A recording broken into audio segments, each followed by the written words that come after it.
తెలంగాణ వ్యాప్తంగా సర్వత్రా ఆసక్తి రేకెత్తిస్తున్న మున్సిపల్ ఎన్నికల కౌంటింగ్ ప్రక్రియ ప్రారంభమైంది. రాష్ట్రంలోని 7 నగరపాలక సంస్థలు 116 పురపాలికల్లో ఓట్ల లెక్కింపు మొదలవడంతో అభ్యర్థుల్లో టెన్షన్ పీక్స్ కు చేరుకుంది. ఉదయం 8 గంటలకే స్ట్రాంగ్ రూమ్లను తెరిచిన అధికారులు ముందుగా పోస్టల్ బ్యాలెట్ల లెక్కింపును చేపట్టారు. ఈ ప్రక్రియ ముగియగానే సాధారణ బ్యాలెట్ పేపర్లను బయటకు తీసి ఒక్కో కట్టకు 25 చొప్పున కట్టలు కడతారు. ఈసారి బ్యాలెట్ పద్ధతిలో ఎన్నికలు జరగడంతో ఫలితాల వెల్లడిలో కొంత జాప్యం జరిగే అవకాశం ఉన్నప్పటికీ అధికారులు పకడ్బందీ ఏర్పాట్లు చేశారు. ప్రతి రౌండ్లో 1000 ఓట్లను లెక్కిస్తూ రౌండ్ల వారీగా ఫలితాలను అనౌన్స్ చేయనున్నారు. ముఖ్యంగా కరీంనగర్, నిజామాబాద్ వంటి కార్పొరేషన్లలో 4 రౌండ్ల పాటు లెక్కింపు సాగనుంది. మరోవైపు అలంపూర్ వంటి చిన్న మున్సిపాలిటీల్లో మొదటి రౌండ్లోనే విజేత ఎవరో తేలిపోయే అవకాశం ఉంది. కౌంటింగ్ కేంద్రాల వద్ద ఎలాంటి అవాంఛనీయ సంఘటనలు జరగకుండా భారీగా పోలీస్ బందోబస్తును ఏర్పాటు చేశారు. వెబ్ కాస్టింగ్ ద్వారా ఎన్నికల సంఘం ప్రతి కదలికను పర్యవేక్షిస్తోంది. మధ్యాహ్నం కల్లా మున్సిపాలిటీల పూర్తి చిత్రం స్పష్టమవునుండగా సాయంత్రానికి కార్పొరేషన్ల భవితవ్యం తేలనుంది. గెలుపు గుర్రాలు ఎవరనేది మరికొద్ది గంటల్లోనే అధికారికంగా వెల్లడి కానుంది. అయితే కొన్ని చోట్ల పోస్టల్ బ్యాలెట్ కి సంబంధించి రిజల్ట్స్ అయితే వస్తున్నాయి. ముఖ్యంగా సంగారెడ్డి, నాగర్ కర్నూల్, జగిత్యాల, చొప్పదండి ప్రాంతాల్లో ఒక్కొక్క చోట కాంగ్రెస్ లీడ్ లో ఉన్నట్లుగా కూడా తెలుస్తోంది.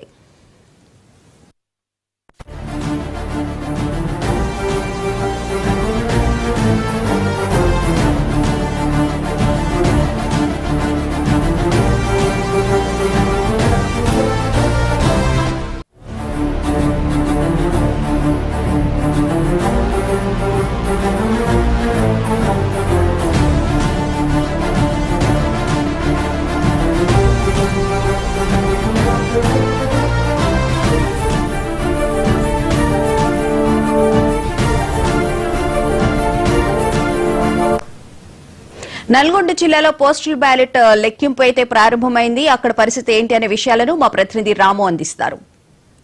మున్సిపల్ ఎన్నికల కౌంటింగ్ ప్రక్రియ ప్రారంభమైంది. కొద్దిసేపటి నుంచి కూడా ఇటు ఏజెంట్లు కావచ్చు, అభ్యర్థులు ఎవరైతే ఉన్నారో పోటీ చేసిన అభ్యర్థులందరూ కూడా లోనికి వెళ్ళినటువంటి పరిస్థితి అయితే ఉంది. మొత్తంగా దీనికి సంబంధించినటువంటి ముందుగా పోస్టల్ బ్యాలెట్లకు సంబంధించినటువంటి కౌంటింగ్ను ప్రారంభించినటువంటి పరిస్థితి అయితే సిచ్యువేషన్ అయితే ఉంది. అనంతరం 25 చొప్పున కూడా బండిల్స్ కడతారు. ఈ బండిల్స్ కట్టిన తర్వాత టేబుల్ల మీద ఒక్కొక్క వార్డుకు ఒక్కొక్క టేబుల్ కూడా ఏర్పాటు చేయడం జరిగింది. ఉమ్మడి నల్గొండ జిల్లాలో ఉన్నటువంటి 17 మున్సిపాలిటీలు ఒక కార్పొరేషన్కు సంబంధించినటువంటి కౌంటింగ్ ప్రక్రియ కోసం ఏదైతే ఉమ్మడి నల్గొండ జిల్లాలో 5 కౌంటింగ్ కేంద్రాలను ఏర్పాటు చేయడం జరిగింది. మొత్తంగా 1737 మంది అభ్యర్థుల భవితవ్యం మరికొద్ది సేపట్లో తేలనుంది. మొత్తానికి నల్గొండ కార్పొరేషన్కి సంబంధించినటువంటి కౌంటింగ్ కోసం ఈ నల్గొండలోని ఆర్జాలాబావి వేర్ హౌస్ గోడౌన్లో ఏర్పాటు చేయడం జరిగింది. ఇక చిట్యాల, దేవరకొండ, చండూరు మున్సిపాలిటీలకు సంబంధించినటువంటి ఓట్ల లెక్కింపును నిడమనూరు సోషల్ వెల్ఫేర్ స్కూల్లో నల్గొండ సమీపంలోనే ఏర్పాటు చేయడం జరిగింది. ఇక మిర్యాలగూడ, హాలియా, నందికొండ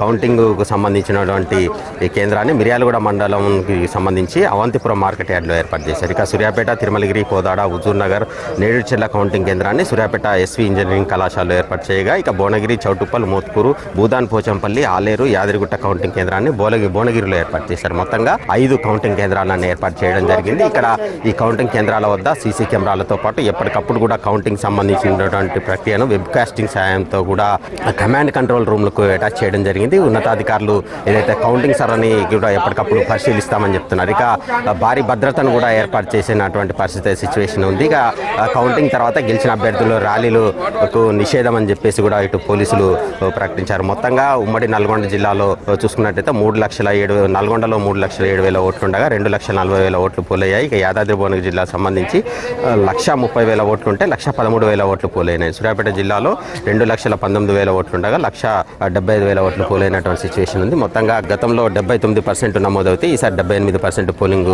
నమోదైనటువంటి సిచ్యువేషన్ అయితే ఉంది. ఇక నల్గొండలో 77%, అదేవిధంగా సూర్యాపేటలో 79%, ఇటు యాదాద్రి భువనగిరి జిల్లాలో 89% పోలింగ్ నమోదైన సిచ్యువేషన్ అయితే ఉంది. గతంతో పోలిస్తే 1% నమోదు తక్కువగా ఉన్న నేపథ్యంలో అది ఎలా ఉంటుందని చెప్పేసి కూడా అందరూ ఎదురు చూస్తున్నటువంటి సిచ్యువేషన్ అయితే ఉంది ఆసక్తితో. మొత్తానికి తొలుత పోస్టల్ బ్యాలెట్లు సంబంధించినటువంటి ఓట్ల ఓట్ల లెక్కింపు తర్వాత అనంతరం 25 బండిల చొప్పున కట్టి 40కి సంబంధించినటువంటి బండిలు ఒక చోట టేబుల్ మీద చేర్చి ఓట్ల లెక్కింపును ప్రారంభిస్తున్నటువంటి సిచ్యువేషన్ అయితే ఉంది. ఇక తొలి ఫలితానికి వచ్చినట్లయితే దీనికి సంబంధించి ఇటు చిట్యాలకు సంబంధించినటువంటి 6వ వార్డు ఫలితం వస్తుందని చెప్పేసి కూడా అధికారులు ప్రకటిస్తున్నటువంటి సిచ్యువేషన్ అయితే కనిపిస్తూ ఉంది. ఇక ఏదైతే 2500 ఓట్లు ఎక్కువగా ఉన్న దగ్గర ఇంకొక టేబుల్ ఏర్పాటు చేశారు. అయితే వార్డుకు ఒక టేబుల్ ఏర్పాటు చేశామని చెప్పేసి కూడా అధికారులు చెప్తున్నారు. ఇక ప్రతి టేబుల్కి సంబంధించినటువంటి కౌంటింగ్ ఏదైతే అయిపోయిన వెంటనే కూడా అక్కడ ఉన్నటువంటి ఆర్ఓలు ఉంటారో వారు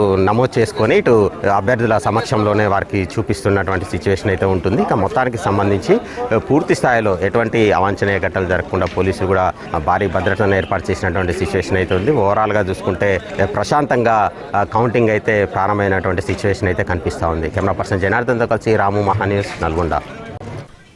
కరీంనగర్ లో కౌంటింగ్ ప్రక్రియ ఏ విధంగా కొనసాగుతుంది అనే విషయాల గురించి మరిన్ని వివరాలను మా ప్రతినిధి రామకృష్ణ లైవ్ లో అందిస్తారు.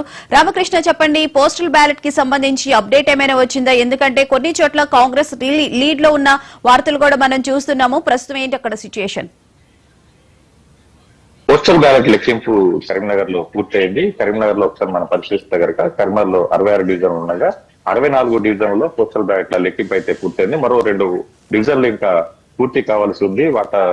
ఓట్ల లెక్కింపు అయితే ఇప్పుడు ప్రస్తుతం అయితే కొనసాగుతుంది. అయితే ఈ 64లో ఒకసారి మనకు చూసినట్లయితే 64లో కూడా చాలా చోట్ల కూడా కాంగ్రెస్ లీడ్ లో ఉన్నట్టు తెలుస్తుంది. 2 డివిజన్లో మాత్రం రిజల్ట్స్ వచ్చినాయి. 2 డివిజన్లో కూడా కాంగ్రెస్ ఆధిక్యంలో ఉంది. ఒక డివిజన్ లో 41 ఓట్లు, అదేవిధంగా మరో డివిజన్ లో 22 ఓట్లతో కూడా కాంగ్రెస్ లీడ్ లో ఉంది. ఆ తర్వాత 2వ స్థానంలో బీజేపీ ఉన్నట్టు తెలుస్తుంది. సో మొత్తంగా ఇదే ట్రెండ్ కొనసాగే అవకాశం ఉంది. పోస్టల్ బ్యాలెట్ లో కాంగ్రెస్ పూర్తి స్థాయి ఆధిక్యాన్ని కొనసాగించే అవకాశం మాత్రం కనిపిస్తుంది. దీన్ని బట్టి ఇక మిగతా బ్యాలెట్ బాక్స్ లో కూడా కాంగ్రెస్ లోనే ఆధిక్యం ఉన్నటువంటి అవకాశాలు కనిపిస్తున్నాయి. మరోవైపు దీని తర్వాత బీజేపీ ఉన్నటువంటి నేపథ్యంలో ఆ తర్వాత పోస్టల్ బ్యాలెట్ వచ్చేసరికి ఇటు కాంగ్రెస్ బీజేపీ మధ్య పోటీ ఉన్నట్లు మాత్రం మనకు చాలా స్పష్టంగా తెలుస్తుంది. ఇది కేవలం కరీంనగర్లోనే కాదు, మిగతా రామగుండం కార్పొరేషన్ టాప్లు 13 మున్సిపాలిటీల మీద ఇదే ట్రెండ్ కొనసాగుతుంది. సో మరికొద్ది సేపట్లో కూడా కరీంనగర్ కార్పొరేషన్ లో ఒక 5-10 నిమిషాల్లోనే ఈ పోస్టల్ బ్యాలెట్ కంప్లీట్ అవుతుంది. సో ఓవరాల్ గా మిగతా చోట్ల కూడా కంప్లీట్ అయినటువంటి మధ్యలో కాంగ్రెస్ లీడ్ లో కనిపిస్తుంది.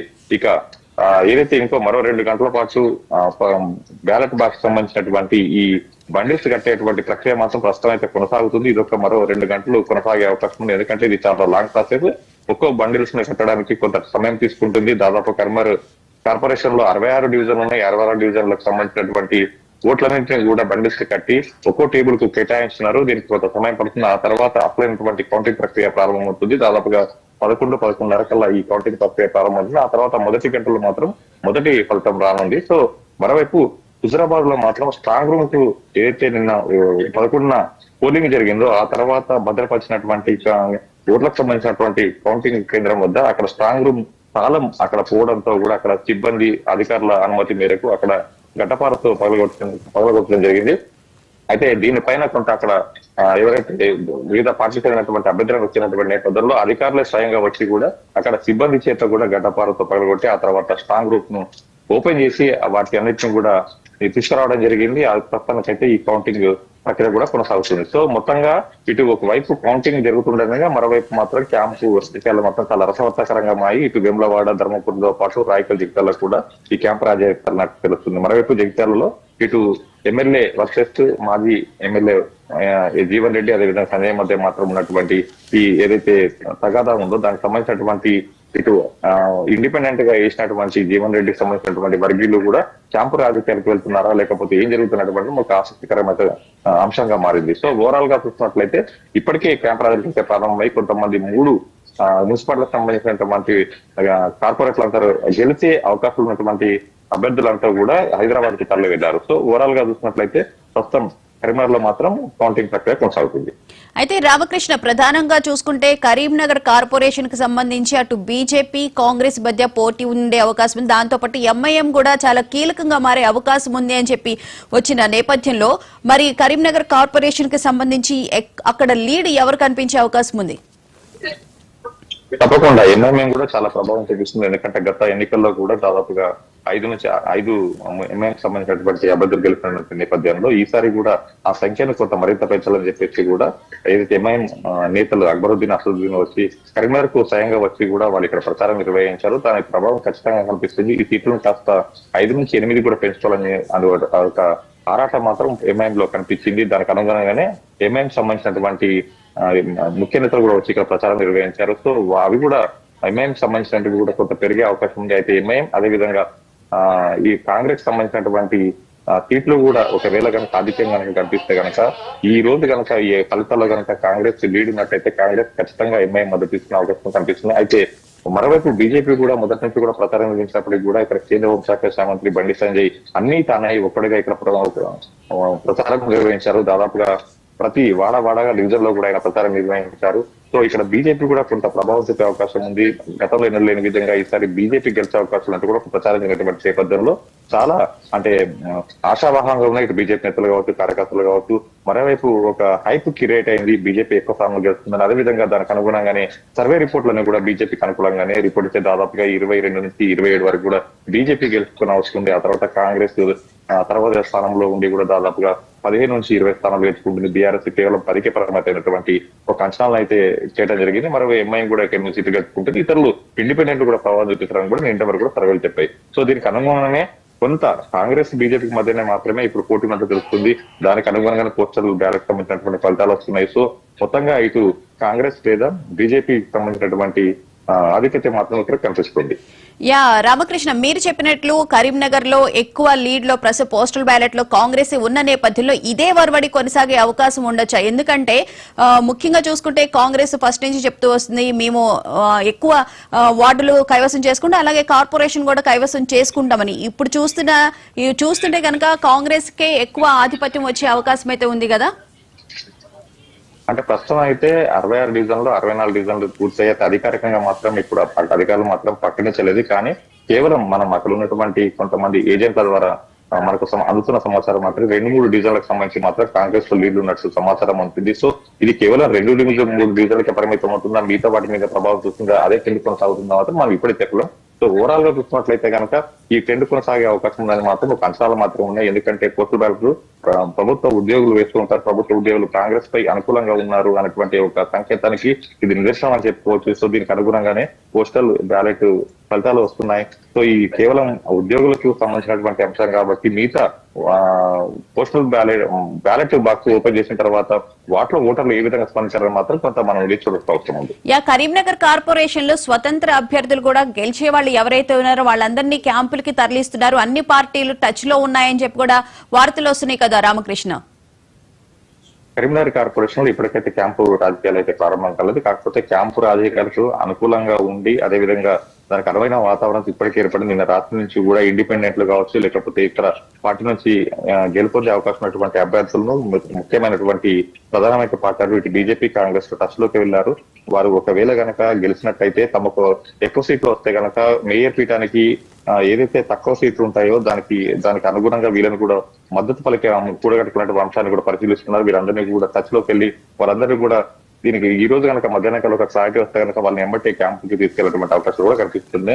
సో ఏదైతే బీజేపీ అదేవిధంగా కాంగ్రెస్ సంబంధించినటువంటి ముఖ్య నేతలందరూ కూడా ఇదే అంశాలపైన వ్యూహాల పనులతో కూడా ఈ రకమైనటువంటి రాజకీయ దానికి తెరతీయడం జరిగింది. Right, thank you Ramakrishna.